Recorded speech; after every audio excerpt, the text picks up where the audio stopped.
یہ گنجائش ہے کہ جو لباس وہ وقت شہادت پہنے ہوئے ہے وہی اسی میں اس کا کفن ہے. درود پڑھے محمد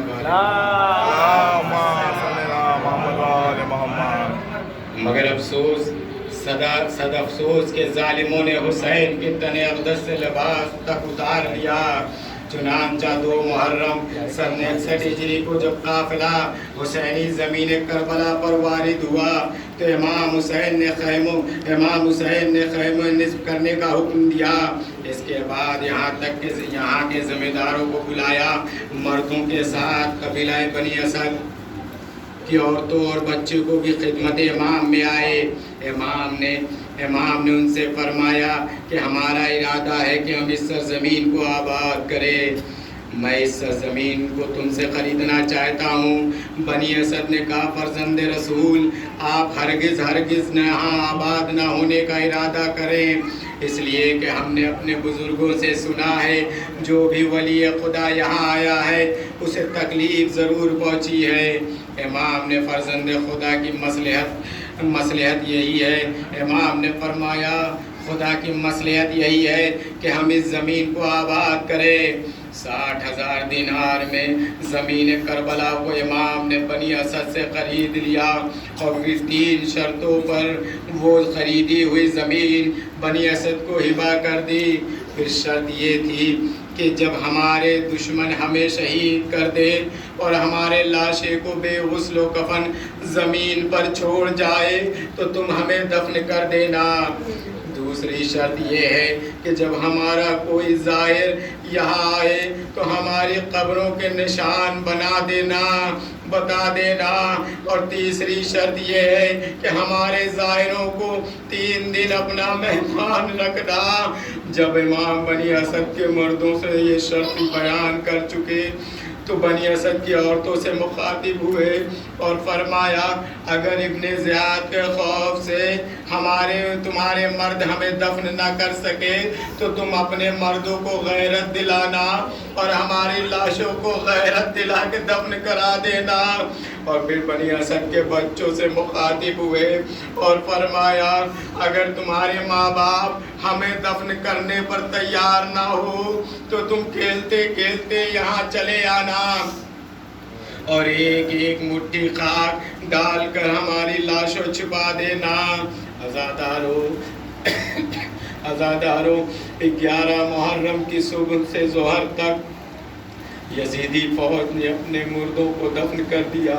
یہاں تک کہ بعد ظہر اہل حرم کا لٹا ہوا قافلہ کربلا سے روانہ ہوا تو اہل حرم کو مقتل سے گزارا گیا. جب اہل حرم کا گزر مقتل سے ہوا تو سید سجاد نے اپنے باپ کے بے غسل و کفن لاشے کو جلدی زمین پر پڑا دیکھا. دفتن بیمار امام کا چہرہ اتنا متغیر ہوا کہ زینب گھبرا گئے اور اپنے کو اونٹ سے گرا دیا. اب سید سجاد کی توجہ باپ کے لاش سے ہٹ کر پھوپھی کی طرف ہو گئی.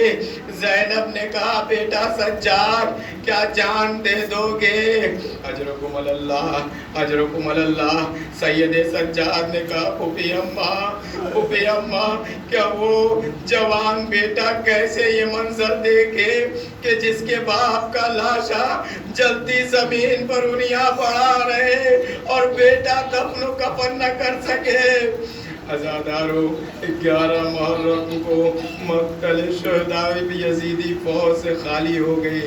یہاں تک کہ 12 محرم آ گئی تو بنی اسد کی عورتوں نے اپنے مردوں سے کہا ہائے کیا غضب ہے کہ یزیدی فوج کے نجس مردے تو دفن ہو چکے اور دل بندے علی و فاطمہ کے لاشیں کربلا کی جلتی زمین پہ بے غسل و کفن پڑے رہ جائے.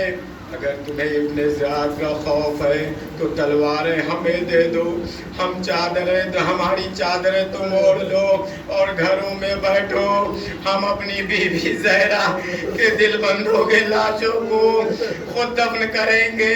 عورتوں کے غیرت دلانے پر بنی اسد کے تمام مرد اور ساری عورتیں مقتل کربلا میں کدال اور پھاڑوے ہاتھ میں لیے ہوئے آ گئی.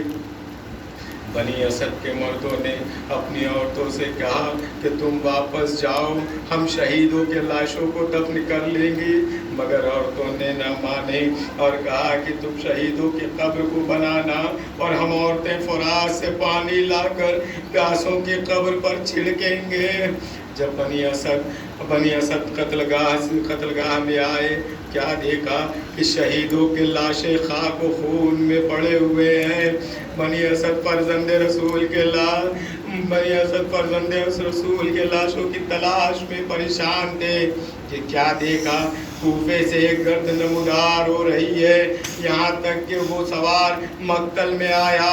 بنی اسد نے اس سوار کو غور سے دیکھا تو دیکھا ہاتھوں میں ہتھ کڑی کے نشان، پیروں میں بیڑیوں کے نشان، گلے میں توق کا نشان تھا۔ سوار نے مقتل میں پہنچ کر کہا، السلام علیکہ یا ابا عبداللہ، السلام علیکہ یا ابن رسول اللہ۔ اللہ، اے بابا آپ کا بیمار بیٹا آپ کو دفن کرنے کے لیے آیا ہے۔ جب بنی اسد کو معلوم ہوا کہ امام وقت زین العابدین ہے تو آ کر قدموں پر گر پڑے۔ امام زین العابدین نے پوچھا، تمہارا کیا ارادہ ہے؟ بنی اسد نے کہا، مولا ہم شہیدوں کے لاشوں کو دفن کرنا چاہتے ہیں، مگر سردار قافلہ حسین ابن علی کا لاشا پتہ نہیں چلتا۔ امام نے فرمایا، ہے بنی اسد خدا تم کو جزائے خیر دے، آؤ دفن شہداء میں ہماری مدد کرو، لیکن فرزند رسول کا لاشا میں خود دفن کروں گا، اس لیے کہ امام کے لاشے کو امام ہی دفن کرتا ہے۔ امام سجاد بنی اسد کو لے کر ایک نشیب میں آئے۔ امام نے قبر کا نشان بتا کر قبر کھودنے کا حکم دیا۔ ابھی تھوڑی مٹی ہٹائی تھی کہ بنی اسد کو تیار شدہ قبر دکھائی دی، جس پر پتھر رکھا ہوا تھا، اور یہ قبر حسین ابن علی کی ہے۔ بنی اسد نے بڑی کوشش کی مگر وہ پتھر نہ ہلا سکے۔ تب امام زین العابدین نے اعجاز امامت سے اس پتھر کو ہٹایا اور لاش امام دفنانے کا ارادہ فرمایا تو 2 ہاتھ قبر سے سامنے برآمد ہوئے جو رسول اللہ کے ہاتھ سے مشابہ تھے، اور وہ 2 ہاتھ پائیدی برآمد ہوئے جو فاطمہ زہرا کے ہاتھ سے مشابہ تھے۔ قبر سے آواز آئی، بیٹا سجاد میرے فرزند کو میرے حوالے کر دو۔ انا للہ و انا الیہ راجعون، رضا بقضاء تسلیما لامر۔